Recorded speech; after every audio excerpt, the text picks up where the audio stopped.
Hello guys, in this video I am going to show you how to set the speed limit within cities in the IGO Navigation application.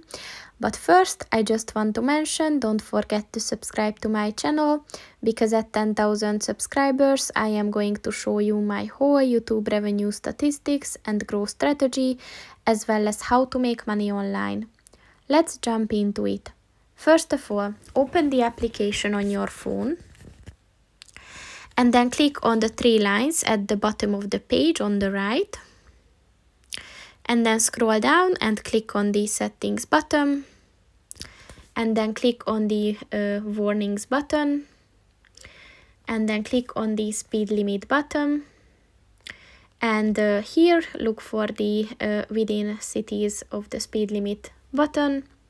It's in the speed warning limit section. And just click on that.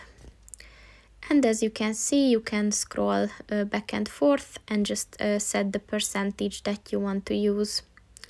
And then click on the close button, and as you can see, it is set. So that's pretty much it for this video, guys. See you in the next one.